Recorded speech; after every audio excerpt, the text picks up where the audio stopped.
சஷ்டியில் விரதம் இருந்தால் தீராத வினைகள் தீரும் என்பது அனைவருக்கும் தெரியும். அதுவும் சஷ்டி கிருத்திகை ரெண்டுமே ஒரே நாள் இணைந்து வந்தால் எப்படிப்பட்ட பலன் கிடைக்கும் என்பதை நம்ம பார்த்து கொள்ளுங்கள். இந்த நாளில் விரதம் இருந்தால் முருகனின் அருளால் நிச்சயம் வாழ்க்கை மாறும், வேண்டுதல் நிறைவேறும். சஷ்டி திதியும் கிருத்திகை நட்சத்திரமும் இணைந்து வரும் நாளில் இந்த மாதம் வளர்பிறை சஷ்டி விரத நாள் அமைந்துள்ளது. இந்த நாளில் எளிமையான ஒரு பரிகாரத்தை வீட்டில் செய்வதால் குடும்பத்தில் உள்ள கஷ்ட நிலை என்பது மாறி செல்வம் பெருக துவங்கிவிடும். பக்தர்கள் மனதார நினைத்தாலேயே ஓடி வந்து அருள் செய்யக்கூடிய அற்புதமான தெய்வம் முருகப்பெருமான். இவரை தினமும் நினைத்தாலே பக்தர்களுக்கு முழு அருளையும் முருகப்பெருமான் வழங்கிடுவார். சஷ்டி திதி முருகப்பெருமானை வழிபடுவதற்கு ஏற்ற திதி. மாதத்திற்கு வளர்பிறை, தேய்பிறை என 2 சஷ்டி திதிகள் வரும். இதில் வளர்பிறை சஷ்டி என்பது வளர்ச்சியை, வாழ்க்கையில் முன்னேற்றத்தை தரக்கூடிய நாள். அனைத்து மாதங்களிலும் வரும் சஷ்டி திதியிலும் முருகப்பெருமானுக்கு விரதம் இருப்பது விசேஷ பலன்களை தரும்.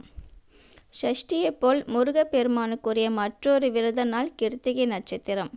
கிருத்திகையில் முருகப்பெருமானுக்கு விரதம் இருந்து வழிபட்டால் தீராத வினைகள் அனைத்தும் தீரும் என்பது நம்பிக்கை. முருகப்பெருமானின் அருளை பெற விரும்புபவர்கள் கிருத்திகை நட்சத்திரம் வரும் நாளில் விரதம் இருக்கலாம். இது முருகப்பெருமானை வளர்த்த கார்த்திகை பெண்களின் நினைவாக ஏற்படுத்தப்பட்ட விரத நாள் என்பதால் இந்த நாளில் முருகப்பெருமானை வழிபட்டால் வேண்டிய வரங்கள் கிடைக்கும் என்பது நம்பிக்கை. இந்த முறை மாசி மாதத்தில் முருகப்பெருமானுக்குள்ளே வளர்பிறை சஷ்டி மற்றும் கிருத்திகை நட்சத்திரம் இரண்டும் ஒரே நாளில் இணைந்து வருவது மிக விசேஷமானது. மாசி மாதம் வளர்பிறை சஷ்டி இன்று மார்ச் 5ஆம் தேதி புதன்கிழமை கிருத்திகை நட்சத்திரம் வந்திருக்கு. முருகப்பெருமானுக்குரிய சஷ்டி கிருத்திகை இரண்டுமே ஒரே நாளில் இணைந்து வருவதால் இது இரட்டிப்பு பலன் தரக்கூடிய நாள். இது விநாயகப் பெருமானுக்குரிய புதன்கிழமையுடன் இணைந்து வருவது இன்னும் அதிக சிறப்பு. இந்த நாளில் ஒரு எளிமையான பரிகாரத்தை மட்டும் செய்து முருகப்பெருமானை வழிபடுவதால் நம்முடைய தலையெழுத்து மட்டுமின்றி நமது குடும்பத்தின் தலையெழுத்தையே மாறும் என சொல்லப்படுகிறது. மார்ச் 5ஆம் தேதி மாலை 5:47 வரை சஷ்டி திதி உள்ளது. அதேபோல் மார்ச் 5ஆம் தேதி காலை 7:20 மணிக்கு துவங்கி மார்ச் 6ஆம் தேதி காலை 4:54 வரை கிருத்திகை நட்சத்திரம் உள்ளது.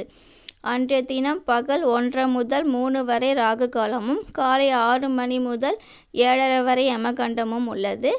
இதனால் மார்ச் 5ஆம் தேதி ராகு காலம், யமகண்டம் நேரம் தவிர்த்து மற்ற நேரங்களில் வழிபாட்டினை மேற்கொள்ளலாம். வாழ்க்கையில் எவ்வளவுதான் கஷ்டப்பட்டாலும் வளர்ச்சி என்பதே இல்லை.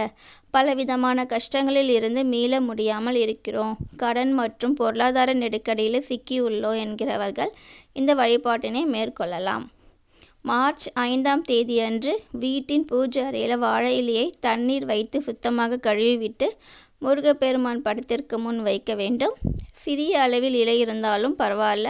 அந்த இலையின் மீது ஒரு மண் அகல் விளக்கை வைத்து அதில் பஞ்சுத்திரி போட்டு சுத்தமான பசுநெய் விட்டு தீபம் ஏற்ற வேண்டும். வாழை இலையில் அம்பிகை வாசம் செய்வதாக ஐதீகம். அதேபோல் நெய்யில் மகாலட்சுமியும் தீப சுடரில் சிவபெருமானும் வாசம் செய்வதாக ஐதீகம். அதனால் இந்த பொருட்கள் அனைத்தையும் சேர்த்து முருகப்பெருமானுக்கு விளக்கேற்றும் போது அனைத்து தெய்வங்களின் அருளும் கிடைக்கும்.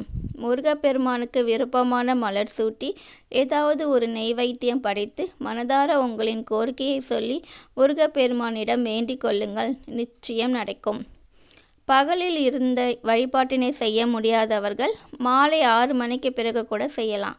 அந்த நேரத்தில் சஷ்டி திதி இல்லையே என நினைக்க வேண்டாம். கிருத்திகை நட்சத்திரம் இருப்பதால் அந்த நேரத்தில் தாராளமாக செய்யலாம். வீட்டில் உள்ள மற்ற விளக்குகள் எவ்வளவு நேரம் எரிகிறதோ அவ்வளவு நேரம் இந்த விளக்கும் எரிந்தால் போதும். ஒரு விளக்கு ஏற்ற முடியாதவர்கள் ஏற்றலாம். அல்லது 6 வாழை இலை துண்டுகள் வைத்து அவற்றின் மீது 6 அகல் விளக்குகள் வைத்து விளக்கேற்றலாம். 2 ஒரே பலனை கொடுக்கும். மார்ச் 6ஆம் தேதியன்று காலை விளக்கை எடுத்து தனியாக வைத்துவிட்டு அந்த இலையை கால் படாத இடத்தில் போட்டுட்டு விடலாம். இப்படி செய்வதால் வாழ்க்கையை கஷ்ட நிலை என்பது மாற துவங்கும்.